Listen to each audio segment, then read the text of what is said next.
4 minutos pasaron de las 6 de la tarde y como cada 15 días los lunes tenemos la presencia del profesor de Bernardi en la semana de mayo aparte. ¿Cómo andas, Nico? Bien, para que ahora no te escucho, ahora sí, ¿eh? Hola, hola, ahí está, ahora sí te escucho. Bien. ¿Qué onda? ¿Cómo andas? ¿Todo bien? Todo ¿El clima? tranquilo. ¿Te agarró el frío en algún lado medio desabrigado?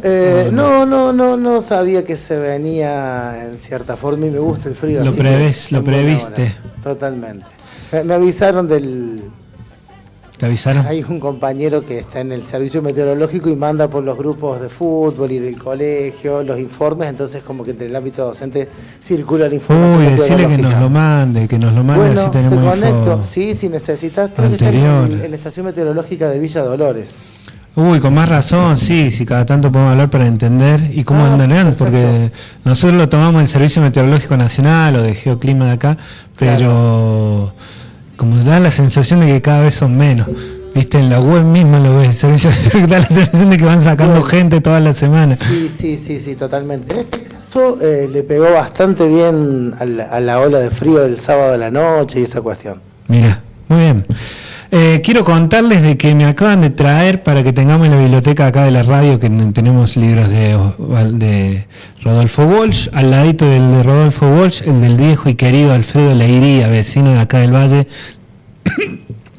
no del Valle como tras la sierra, sino del Valle como el pueblo, el Valle como el paraje sería, para decirlo correctamente, del Valle, que fue quizá el estandarte o la última vara seria de una defensa seria de ciertas costumbres y de ciertas cosas que supo transmitirnos a todos jovencitos niños nosotros, ahí como cierto amor por lo propio, en una época en donde decirse o autopercibirse indio, en el sentido...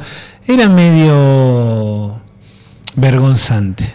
Sí, se construyeron durante todo el siglo XX estereotipos negativos hacia lo indio o indígena, ¿no es cierto? Mi tío, mi papá no tanto, pero mi tío y algunas tías renegaban bastante de su descendencia como chingona directa, ¿no? Claro. Eso, no había orgullo en eso, sino como cierto... Y no, porque justamente como hay una visión social negativa, peyorativa de lo indígena, reconocerse como indio era asimilarse a lo bruto, a lo ignorante, a problemas también, o sea, relacionados con lo que era a veces la pobreza y la marginalidad. Lo indio andaba por ese lado. Claro, ¿no? Y la pobreza como una consecuencia individual también. Bueno, como cierta forma de, te lo mereces por vago sería. O una cuestión de forma de elección, de forma de vida, que por ahí no era solamente india, pero que estaba vista por ese lado. Tremendo. Claro, si vos te pones a ver, los que llegan a América con la idea de que trabajar con las manos era algo deshonroso y evitan a toda costa hacerlo, son los españoles, no los indios. El no querer laburar por ahí viene del otro lado, no necesariamente, tampoco son herencias genéticas y deterministas, ¿no es cierto? Pero de última, si queremos buscar un referente de esquivarle al trabajo, y bueno, lo tenemos en los europeos que llegaron a América al principio de la conquista. La Vane Tapia te manda saludos acá escuchándonos, saludos al profe, dice Negra. Que me sigan buscando el contacto con el museo de Mendoza, que ella ya sabe. Ya sabes. Que no se olvide. Ya sabes lo que te espera. Muy bien. También, ¿no? Una referente en eso. Se va construyendo, se va convirtiendo en una referente en términos de respeto por lo histórico. Y se va generando una red de gente que le interesa. ¿Vos ya sentís que vas pasando a otras generaciones? ¿Ya estás en edad de pasar a otras generaciones? Sí, absolutamente, sí. ¿Ya tenés ganas de pasar a otras generaciones? Totalmente. No, es que, el tema también es que hay generaciones nuevas que se vienen haciendo cargo y que además lo hacen bien. Entonces me tranquiliza poder pasarlo a generaciones y correrme del medio y ya. Che, hacerlo bien, ¿qué quiere decir? Que se forman. Que no son tan chapuceros, así. Exactamente, que tienen una formación, que hablan seriamente, que se preocupan en cierta forma por lo que es el rigor histórico, se preocupan por difundir nuestra identidad y nuestra historia, lo hacen en forma totalmente desinteresada, ganándose muchas veces enemigos más que amigos, y sin embargo están ahí, y son jóvenes y tienen ganas, lo cual me parece fantástico. ¿Qué riesgos, perdón, me metí en esta, pero ya salimos, cortito. ¿Qué riesgos, por qué te genera enemigos? Leí una historia de 500 años para atrás. ¿Qué riesgos toma alguien que No es que tomas riesgo, molestás, porque el patrimonio, o sea, dentro de los gastos habituales de cualquier organismo, salvo que esté bien enfocado a eso, pero cualquier intendencia o lo que sea, el patrimonio de la historia nunca es prioridad. Y uno a veces ve edificios o sitios o piedras con morteros que vuelan por las explotaciones de granito, edificios históricos que se van cayendo por falta de mantenimiento y por falta de inversión. Entonces, bueno, por ahí uno hace la denuncia cuando el patrimonio está en peligro en juego, y los funcionarios a veces se ven incómodos. Que rompe huevo, claro. Sí, fastidiado, totalmente. ¿Y eso a nivel histórico es como un derecho que tenemos como comunidad? ¿Qué pasa? Yo tengo una casa vieja, yo tengo una casa que puede ser de 200 años para atrás, 300 años para atrás, poner. Que la heredé o la compré o lo que sea. Sí. No le doy bola, no la cuido, no se me cae, le quiero cambiar la ventana, ponerle unas de aluminio, porque sí, porque ignoro totalmente el valor que tiene, o porque tengo ganas. Ahí puede meter el Estado, puede meterse la sociedad, la comunidad, más o menos. Digo, legalmente, no más o menos. Lo que es patrimonio arqueológico prehispánico está regido por leyes provinciales. Pero lo que es el patrimonio histórico puntualmente, digamos, desde la conquista a esta parte, a menos que haya una ley especial, como pasa justamente con la obra en San Javier, que ahí Vane también está trabajando con eso, si no hay una ley especial de cuidado, la provincia no se mete y queda en manos de los municipios, y depende de la voluntad de los municipios, ¿no es cierto? O mejor dicho, de la ordenanza, de la voluntad del pueblo y de los concejales de elaborar ordenanzas que protejan ese patrimonio. Lo cual no siempre ocurre, recién ahora se está empezando a hacer. Las ordenanzas que conozco de acá del Valle son solamente en algunos pueblos, y después del año 2000 esta parte, o sea, siglo XXI, con toda la suerte, y así todo. A ver, vos querés hacer eso, ¿qué inspector municipal se ocupa de ver que no pase nada con el patrimonio? No hay, porque no tendrías que dedicar a un inspector a eso, ¿no? Claro, y que esté formado. Y claro, se vuelve así, ¿quién se entera? Claro. De hecho, así ha pasado. Así pasa. Pasado. No, y sucede y a veces no es una cuestión de mala voluntad, sucede con... Porque este hombre justamente pelea mucho contra eso. Absolutamente, sí. No le diría. Bueno, y por eso ese trabajo que hicimos, ese es un libro que debe tener ya como 10 años, yo no me acuerdo, ahí está la fecha de edición, debe ser 14, 15... por ahí. Editorial Tierra del Sur 2015. 15, bueno, 10 años tiene ya. Claro, mira, yo a él lo solté en el 98, casi 15, 20 años después.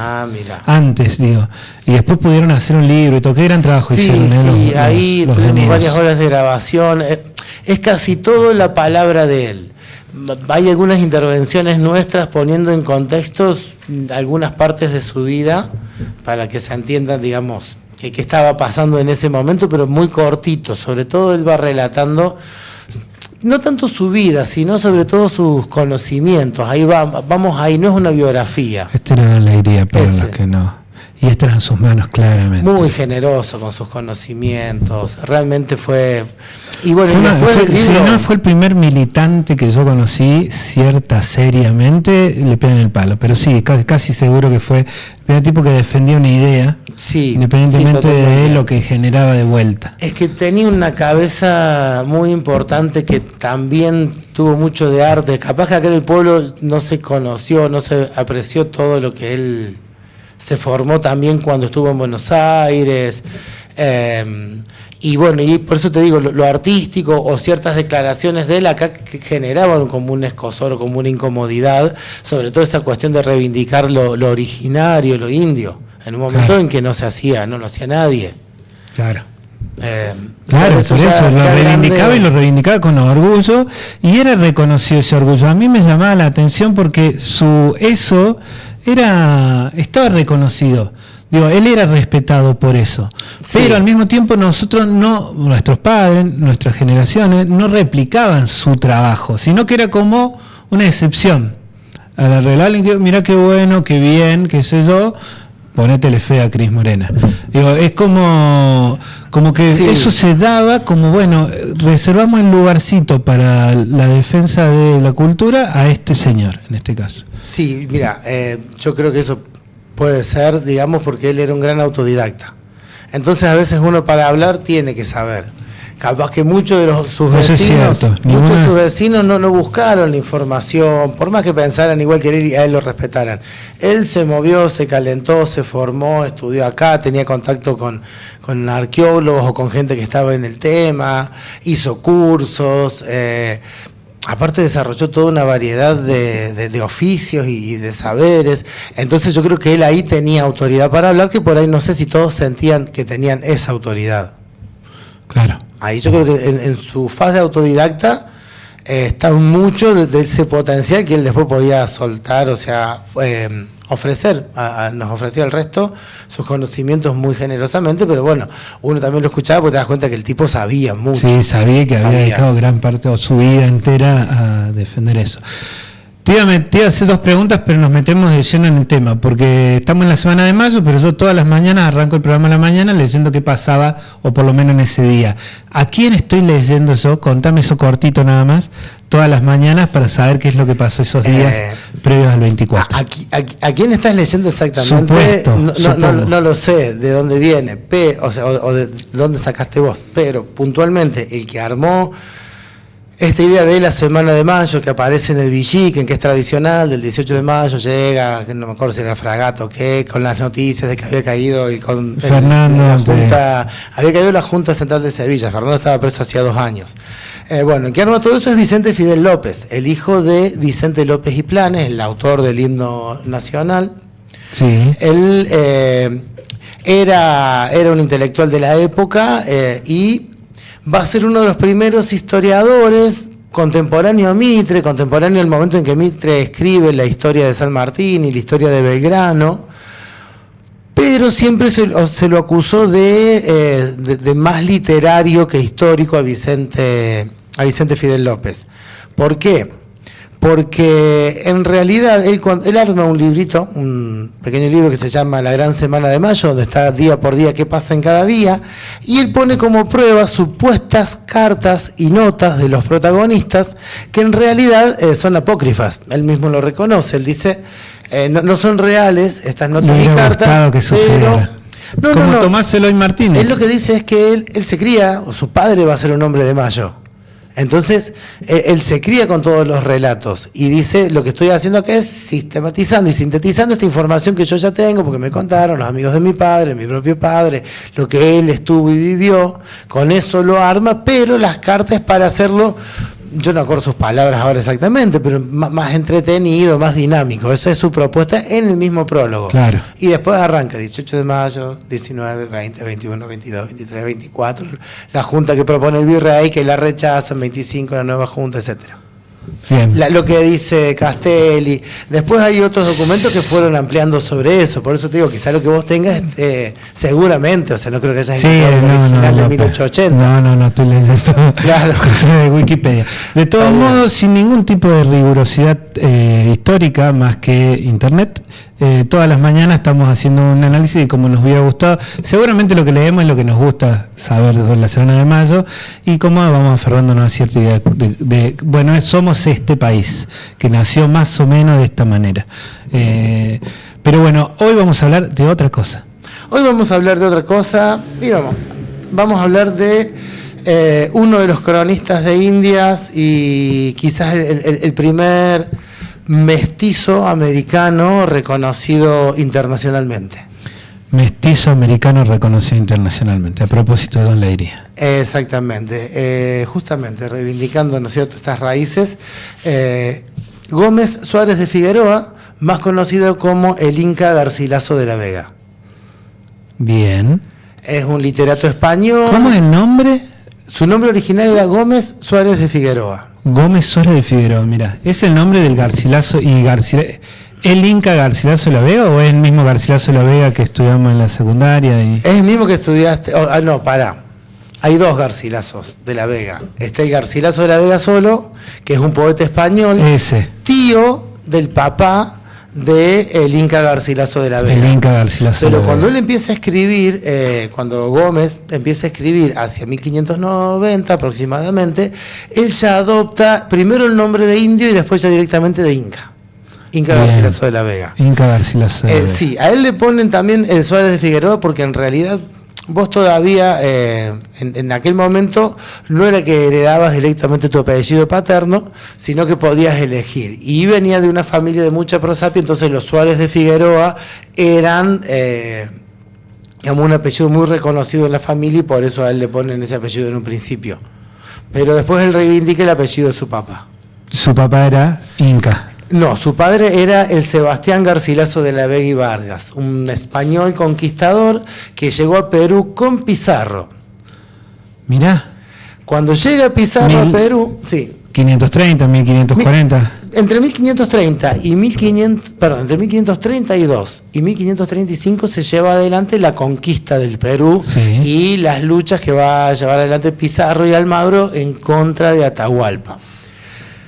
En aquel momento el Perú se encontraba, o mejor dicho, el imperio incaico, el Tahuantinsuyu, se encontraba dividido en luchas internas entre dos hijos del último inca, que había sido Huayna Cápac. Los incas dejaban como herederos, elegían a su heredero, en este caso había elegido a Huáscar Inca, y otro hijo de él, que era un gran general victorioso, que era Atahualpa, fue apoyado por las legiones, por los ejércitos del norte, y se rebela en contra de su hermano. En esa lucha estaban cuando llega Pizarro y este capitán Garcilaso de la Vega. Ellos se alían con la facción de Huáscar en contra de Atahualpa, y bueno, termina la anécdota que alguna vez podremos hablar más del tema, del encuentro en Cajamarca, cuando se encuentran Pizarro con Atahualpa, le da una Biblia diciéndole que ahí hablaba Dios, se la pone en el oído y dice, acá no me habla nadie, yo no escucho nada, la tira al piso, entonces lo apresa. Atahualpa se compromete a pagar un rescate de 2 habitaciones llenas de plata y una llena de oro, del tamaño en donde él estaba preso, lo cumple y así todos lo matan. Y por esta alianza que tenía con la gente de Huáscar, se casan con princesas indígenas. Este capitán Garcilaso de la Vega se casa con Palla Chimpuoclo, que se bautiza cristiana para casarse con el nombre de Isabel, ¿sí? Y ahí tienen a Gómez Suárez de Figueroa, digamos, al que después va a ser el Inca Garcilaso de la Vega. Bien, así llegamos al primer mestizo reconocido. Al primer mestizo con reconocimiento literario mundial, ¿no es cierto? Pero ya mestizos había varios. De hecho, el hijo de Almagro, que acompañaba a Pizarro también en la conquista, que tenía tipo 19, 20 años en ese momento, era mestizo nacido en las islas del Caribe. O sea, ya venían, los españoles venían solos y tomaban esposas indígenas. Y muchas veces, pues esto también va a suceder en el Paraguay, por ejemplo, no va a ser en el único lugar. En un principio, en una vida tan incierta, asegurando la herencia, y se casan con las mujeres y reconocen a los hijos mestizos. En este caso, el Inca Garcilaso se va a criar jugando con los hijos mestizos de Francisco Pizarro, de su hermano, del hermano Pizarro, Gonzalo Pizarro. Claro. En ese ámbito, va a ser educado por... Che, nada que ver capaz, pero a lo largo de las breves vidas, pues no eran vidas tan largas, iban y venían, volvían a España. Habitualmente no. No, Era raro. El caso de Pizarro sí lo hizo porque antes de arrancar con la conquista del Perú se va personalmente a hablar con el rey, a pedirle el título de adelantados y de gobernador para él y para Almagro, que eran los socios en la conquista del Perú. Bien. Después se va a traer un conflicto porque el rey no se lo va a dar y dice, no hay 2 gobernadores juntos, vamos a hacer una gobernación al norte y otra al sur.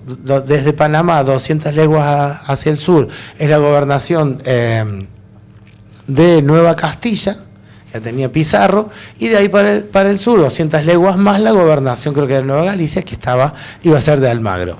Bien. Bien. Clarísimo. Perfecto.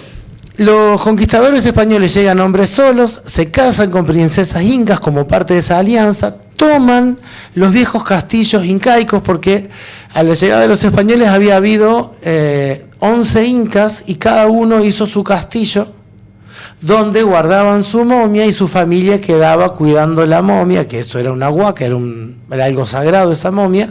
Entonces cada cual tenía su castillo y sus descendientes vivían para adorar a la momia, a la huaca. Entonces los españoles, bueno, van a sacar a las familias, sobre todo a los rebeldes, con los otros van a hacer acuerdos y se van a ir quedando cada uno de ellos con uno de estos castillos, y ahí se cría este Inca Garcilaso, que en un primer momento va a ser educado por un maestro español que le va a enseñar letras. La familia de los Garcilaso y ella, la mamá del Inca, Isabel, o mejor dicho, Palla Chimpuoclo, era hija de Huayna Cápac, que era hermana de Huáscar y Atahualpa, estos dos que se peleaban. O sea, él era sobrino de Huáscar y Atahualpa. Ah, bien. Entonces, en un primer momento recibe una educación española en letras y en... Para. Sí. El formato familia, hermanos y qué sé yo, a nivel inca, ¿también existían esos lazos sanguíneos? Sí, total. Sí. Es más. Eran reconocidas mi hermana, mi hermano y los hijos de mis hermanos, un parentesco. El Inca tenía muchos hijos, porque además eran poligámicos y porque las esposas eran parte de una alianza. Claro, eran poligámicos. Y era parte de una alianza política. Entonces uno de estos hijos iba a ser el futuro Inca. El resto de la familia se quedaba viviendo en el palacio que él construyó, tíos, primos. Pero ¿qué pasa? El nuevo Inca está solo. Entonces ahí se empieza a casar, construye un palacio y su familia se asienta ahí. Entonces él crece muy cerca de la familia de la madre.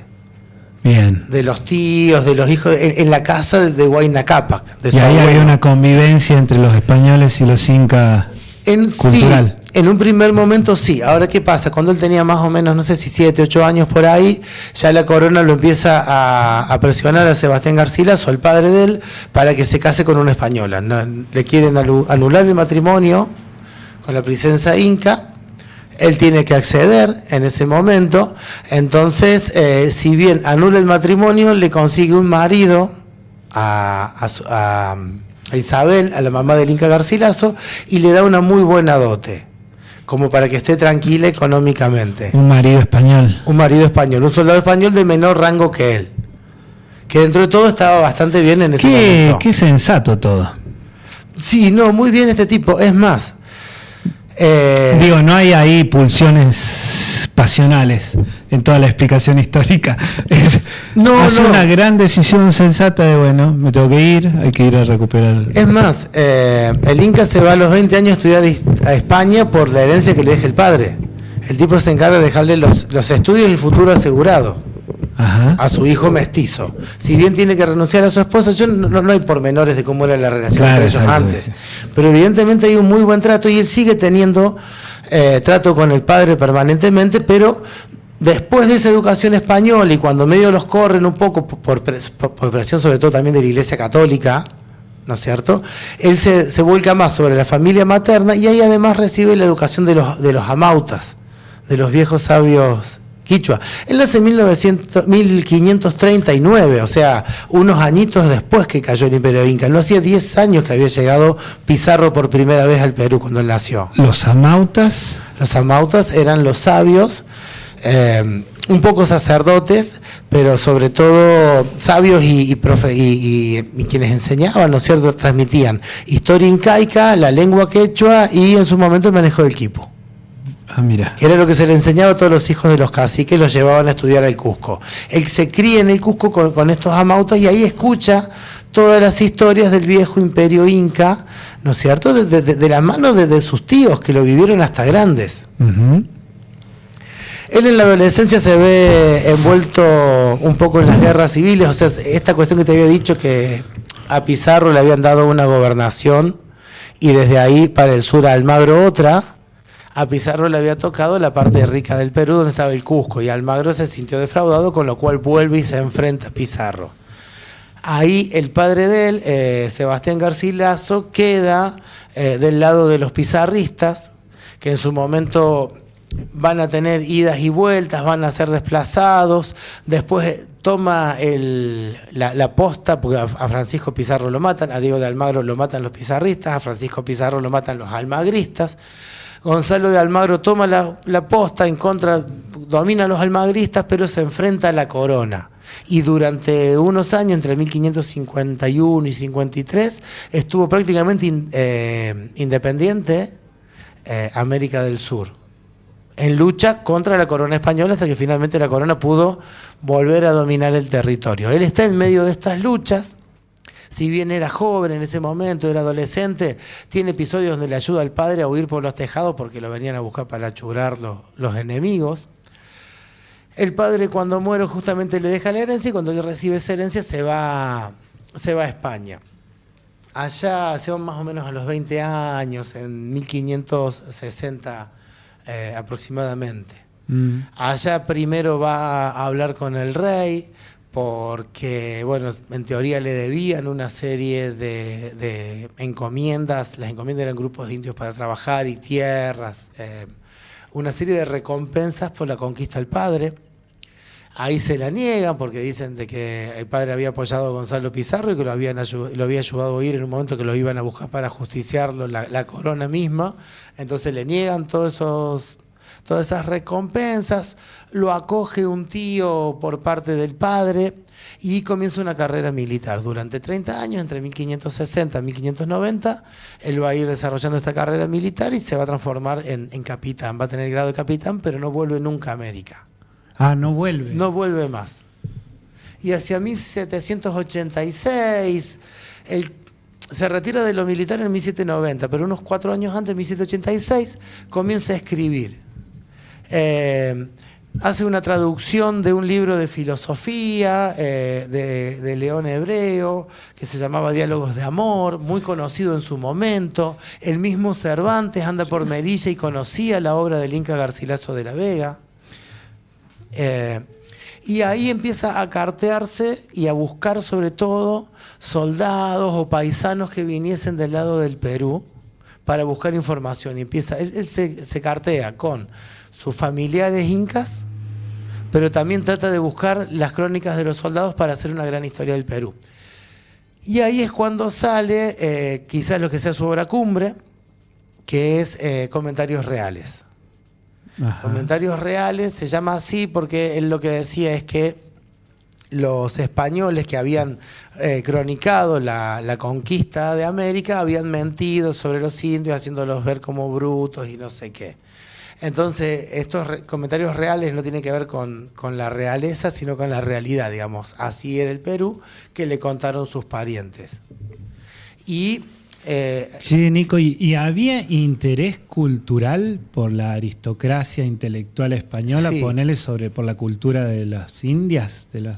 Sí, había un poco, sí. Yo creo que, no sé si un interés cultural por lo que pasaba en América, sino hay una cuestión en Garcilaso de que, por lo que he buscado de sus críticas literarias, era muy bueno en ese momento. Era uno de los principales escritores del momento. Y fíjate vos la casualidad, fallece el 23 de abril de 1616, el mismo día que Shakespeare y Cervantes. Fueron contemporáneos los tres. Bueno, si es que Shakespeare vivió y todas esas cuestiones. Hay cosas, en algunos te dicen... No me digas que sospechás que Shakespeare no existió también. No tengo las fuentes para aseverar nada, entonces trato de ser cauto. ¿Qué te gusta pensar? Bueno, no importa, después nos vamos a No, me preocupa poco. Yo leo Shakespeare y lo disfruto y punto. Si fue uno, fueron varios, si vivió o no vivió. No, qué sé yo, hay que buscar, hay que ponerse a laburar, pero tengo otras cosas. Qué lindo, mira cómo tiraste ese tema de Shakespeare, que es algo que me discuten 2x3. Ajá, ¿y vos qué pensás? A mí me gusta pensar de que fueron muchos. Está bueno. Así como una especie de Aleph. Shakespeare es todos los que pudimos ser, los que supimos, los que pudieron ser, ¿no? Al mismo tiempo. Pero me gusta pensar lo que es eso. Está bueno. Es muy armadito igual. Si lograron ese nivel de organización, sí, es admirable. Sí. Sí, bueno, por eso de ahí el tema de los días, de las fechas de la... ¿Murieron el mismo día? Mira. ¿O la misma fecha? El mismo día. ¿Del mismo año todo? Bueno, a ver, sí, del mismo día, el mismo año. Depende. En algunos casos a Cervantes leí que algunos lo dan como el 22 muerto. y otros el 23. Esto es el 23. Y al Inca Garcilaso algunos los dan como el 23 y otros dicen que murió posiblemente entre el 20 y el 24 o entre el 21 y el 25. Dan fechas de 3-4 días aproximadas. Yo no sé, porque a veces eso tenía que ver de cuándo registran la muerte. Estamos hablando del siglo XVI, XVII, perdón, principio del siglo XVII. Y bueno, y si estamos diciendo que no sabemos si Shakespeare existió, imagínate, ¿no? vamos a confiar la fecha. Igual la es fecha una de la linda. muerte. Es una linda saber. Claro, pero eso queda bien. Queda bien que los tres hayan muerto el mismo. Totalmente contemporáneos. 1616. Sí, y no es solo la fecha de la muerte, sino que hay una cuestión de calidad literaria, incluso en críticos como Ricardo Rojas, ya del siglo XX. Y en aquel momento él causa mucho revuelo, más que por lo del Perú, por su calidad literaria, porque va a escribir otras cuestiones. Siempre se va a enfocar mucho en América, va a ser reivindicatorio, él va a tratar él dice que es algo que le debe a su patria y a sus parientes, contar una historia real y no las mentiras de los españoles. Ahora, él se para más o menos en la misma. Porque lo que dice, bueno, el mundo incaico, algún día vamos a traer el comentarios reales para leer algunas de sus descripciones, están muy buenas, escribe muy bien, es lindo leerlo. Pero, bueno, según, lo voy a googlear a ver qué. Según él, antes de los incas, bueno, todo era bárbaro, como que para él los incas fueron los hacedores de la civilización y el orden, y le da un montón de atributos que por ahí tienen más bien de la cultura andina y no específicamente de ese pueblo. Él ahí tiene como una cuestión de fanatismo, digamos, por lo inca, que se comprende en el contexto de la conquista, ¿sí? Pero tampoco para andar defenestrando a las otras culturas anteriores. ¿Vos decís que la defenestraba? Y más o menos, según él, los incas fueron los que ordenaron, los que le dieron la civilización al Perú, como que hicieron una gran obra acá en América. Que es cierto, hicieron mucho, pero en realidad son la culminación de una serie de conocimientos y una cultura que se fue desarrollando durante 3.000 años, 5.000 años. ¿Intelectuales así hablan de los vínculos con el resto de las comunidades de la América? ¿Cómo? Como, no sé, con los aztecas, con los... ¿Hablan este tipo de intelecto? Claro, no, o sea, totalmente Garcilaso de la Vega. No con los aztecas, sino con los pueblos sometidos por los incas. Claro. Él ahí describe, por ejemplo, los rituales. Él es el que dice que cuando se hacían... Había toda una serie de calendarios rituales donde estaban relacionados con los distintos pueblos. Aparte hay que explicar otra cosa. En el Cusco tenían un barrio cada uno de los pueblos sometidos. Ahí tenían que ir a parar y a vivir algunos artesanos especializados que trabajaban para el Estado de ese pueblo, pues se llamaban ailius. El mundo andino estaba organizado en ailius y económicamente los ailius eran prácticamente independientes, eran como una gran comunidad de un pueblo, pero en realidad no era una sola ubicación, una localidad, sino que un pueblo para ellos tenía muchas localidades, pero eran parte de una misma nación. Uh-huh. Tampoco nación, porque nación serían los Aymara. Había ilius internos, es como una comunidad, la comunidad andina, ¿sí? Nada más que el patrón de asentamiento, digamos, cómo se asentaba en el terreno, se llama modelo del archipiélago porque son como islas. La misma comunidad es como si Villa Dolores tuviera un barrio en Villa de las Rosas, otro barrio en Mina Clavero, mientras tanto Mina Clavero tuviera un barrio cerca de Dolores. Estaban así entrelazadas en el espacio, pero con relaciones sociales internas. Por ejemplo, los de Mina Clavero solo se casan con los de Mina Clavero y los que viven pegados a Villa Dolores se van a casar a Mina Clavero y viceversa. Siempre internamente. Y entonces, cuando llega la dominación incaica, cada una de estas comunidades va a tener su propio barrio a las afueras del Cusco en dirección a donde quedaba su pueblo. Y allí iban a vivir los hijos de los caciques, donde con los amautas aprendían la lengua del runasimi, que es la lengua quechua, la historia incaica y el manejo del quipu, que era lo básico para ser administradores cuando volviesen. Algunos artesanos especializados que trabajaban para el Estado y las momias de los antepasados de los caciques, porque verás que las momias en el mundo andino son muy importantes, las momias de los antepasados de los caciques para que estén cerca del Inca en el Cusco, que era una forma también del Estado tenerte secuestrado a tu antepasado, a tu huaca. Claro. Era entre un privilegio y una forma de controlarte. Como todos los privilegios. Exactamente. Y bueno, y él habla ahí de que cada pueblo tenía su propio peinado, que tenían sus propias ropas, de las fiestas de los distintos pueblos, que cuando se hacían las fiestas puramente incaicas, ¿no es cierto? Se iban, todos se volvían a sus pueblos y quedaban solamente los habitantes originales del Cusco, de etnia inca.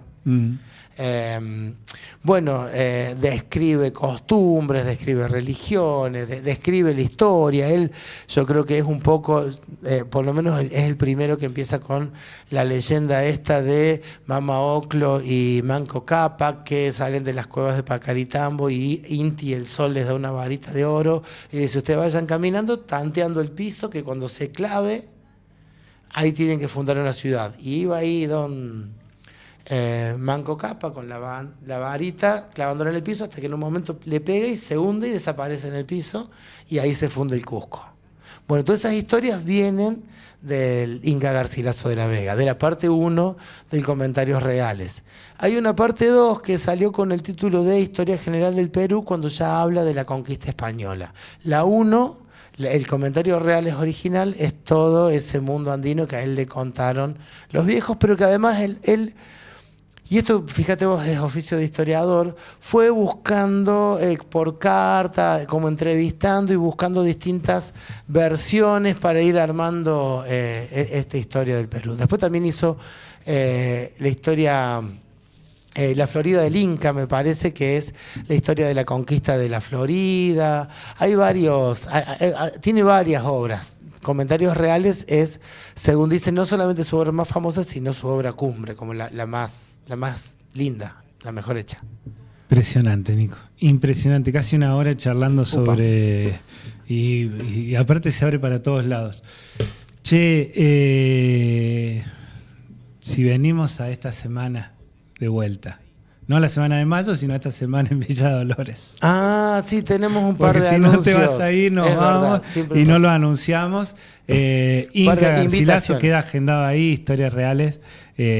Pensaba en esto de, vamos a cerrar con 5 siglos igual, ¿no? Pero en esto de cómo, de todos modos, hay algo tan cíclico, ¿no? Viene individuos que cambian y eso transforman comunidades que cambian individuos, que transforman comunidades, y así un poco es el ciclo en el que vivimos constantemente. Sí, totalmente. O sea, nuestra cultura, nuestra sociedad se va transformando. La cultura de la sociedad incluso no es solo la nuestra, Occidente. Todo y la especie. Es muy interesante. Algún día vamos a ver si lo podemos plantear de una forma que sea entretenida en la radio. Pero la conquista de América es una transformación social en todas las comunidades, incluso en aquellas que no fueron conquistadas hasta finales del siglo XIX. Claro. Porque también de alguna manera impacta, y si bien mantuvieron su autonomía, hubo patrones culturales que cambiaron y cosas que vinieron desde Europa o desde África también. El aporte negro, ni hablemos, y ya que estamos en el tema... De los negros, te cuento que este viernes se presenta en el auditorio, en el Salón de la Cultura, frente a la Plaza Mitre en Villa Dolores, el cuadernillo de historia número 14 de Rodrigo Navarro Aquiqui, Nono, pueblo afroindígena. Rodrigo es un historiador de Nono que ha llevado adelante una investigación respecto a la herencia afro del pueblo de Nono, que por ser pueblo de indios tuvo una particular recepción de afrodescendientes. Llegando, ya Rodrigo lo va a contar mejor, pero en algún momento en los censos va a tener cerca de un 80% de la población afrodescendiente Nono. La población afrodescendiente es el porcentaje más alto de todo Tras las Sierras. Nono, puntualmente. ¿Afrodescendiente esclava?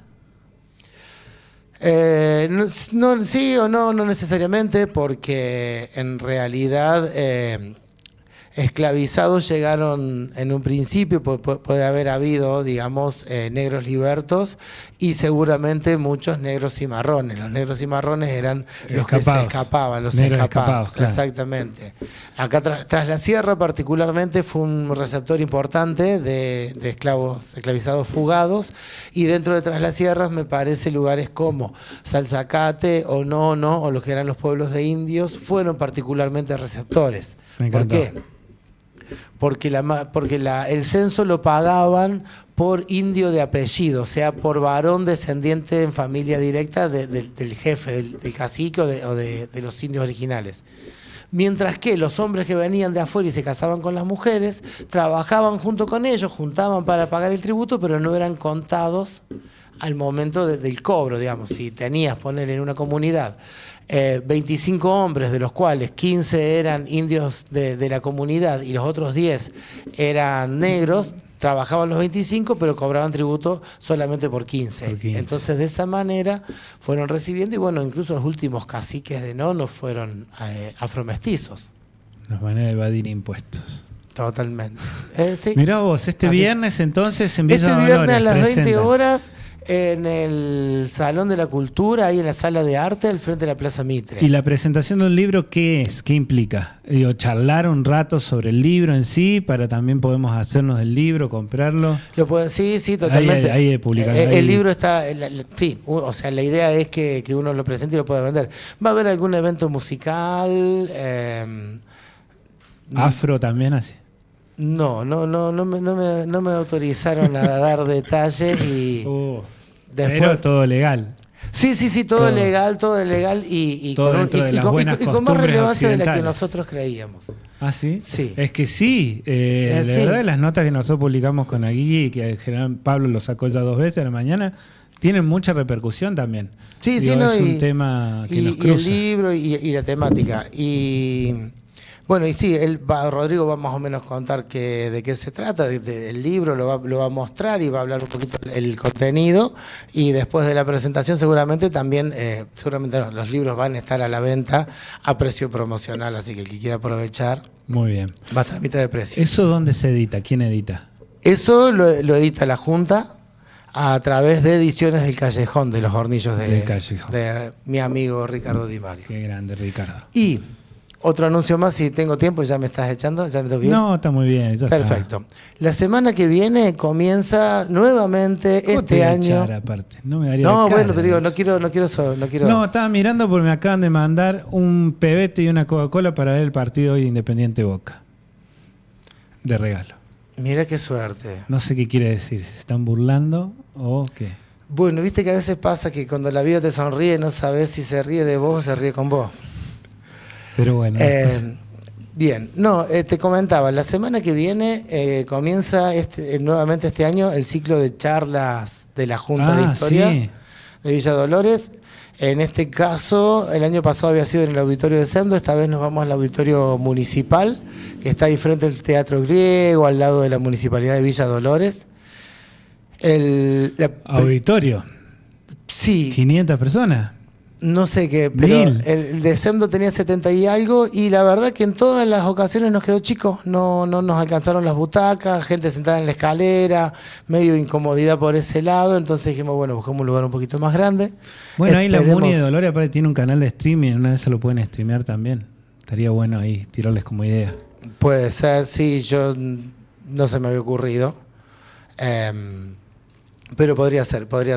Vamos a estar en este caso el jueves 29, el aniversario del Cordobazo, con el profesor Guillermo Cabanelas y yo hablando sobre otra rebelión popular acá en Córdoba, la rebelión de los comuneros de 1774.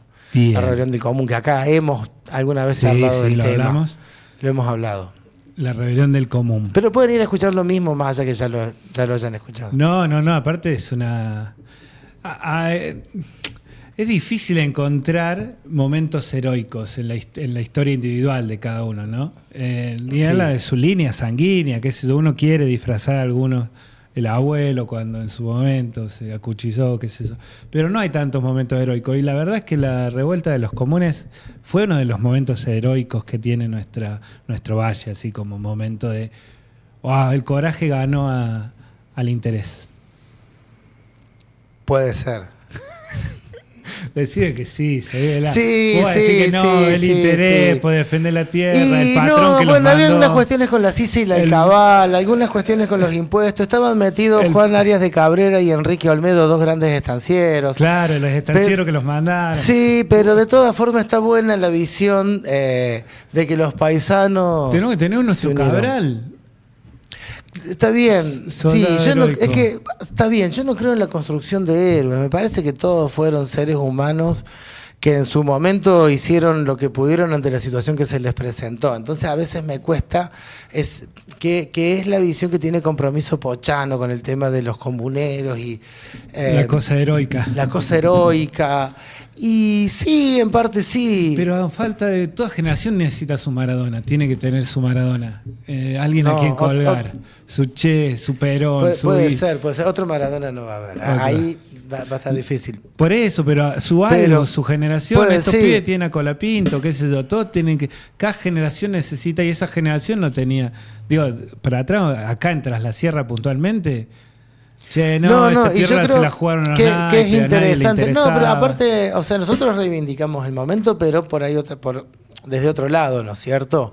No desde lo heroico, sino desde la cuestión de la conciencia política, el interés en defender los propios intereses, la capacidad de unirse. Yo creo que lo que más rescato de la cuestión de los comuneros es esa capacidad de unirse, articular e ir todo tras de un objetivo común. Después, bueno, salió como salió, no se logró demasiado, al contrario. Córdoba... El final es muy triste, claro. Bueno, pero todo eso lo vas a terminar de redondear el jueves. Todo eso lo vamos a terminar de redondear con el profe Cabanelas, que capaz que sea un poco más optimista. ¿El formato de stand-up así? ¿Se para uno de cada lado? No, nos sentamos, pero sí, va bien. Como el año pasado, ya probamos este formato del año pasado de dar la charla a dos voces en cierta forma, entonces le da un poco más de dinamismo de ida y de vuelta. ¿Y se guionan un poco? O... Sí. Está todo guionado, más allá de que ahí no vamos leyendo, sí tenemos perfectamente claro en qué se mete cada uno. Después también pueden surgir entre nosotros diálogos, porque tampoco estamos de acuerdo los dos en todo. Entonces por ahí hay algunas cuestiones que ya le hemos discutido y que por ahí está bueno también a veces discutirlas abiertamente delante de la gente, ciertas interpretaciones, bueno, como te decía ahora, estas interpretaciones, quién era el común, qué tan heroico. Está bueno también que las discusiones historiográficas, porque además no son solamente nuestras. Los historiadores que trabajaron el tema tienen sus propios enfrentamientos. Yo por eso de ese lado estoy más bien del lado de Ana Inés Punta, que de Barrio Nuevo Imposti. Barrio Nuevo Imposti es el de la rebelión heroica. Ana Inés Punta dice, sí, perfecto, hay una rebelión, viene así, estos son los intereses, es mucho más complejo de lo que parece, no es que estaban todos juntos y unidos, de hecho, la división entre ellos fue lo que termina en gran parte debilitando el movimiento. Clarísimo. Me acabas de... Bueno, igual voy a seguir defendiendo. Sí, está bien. Yo no... a mí no me salen los nacionalismos. Mirá. Sí. Está bien. Tengo esa cuestión. Una gran diferencia, una grieta. Posiblemente, sí. Por eso sos más de izquierda que peronista. Totalmente. Claro. Ahí se explica todo. Muchas gracias. Gracias a vos, un gusto. Y así cerramos nosotros, con un clásico. Y sí, de Garcilaso de la Vega para acá hemos tratado de contar esta historia. Gracias, Nico. Muchas gracias. Muchas gracias a vos.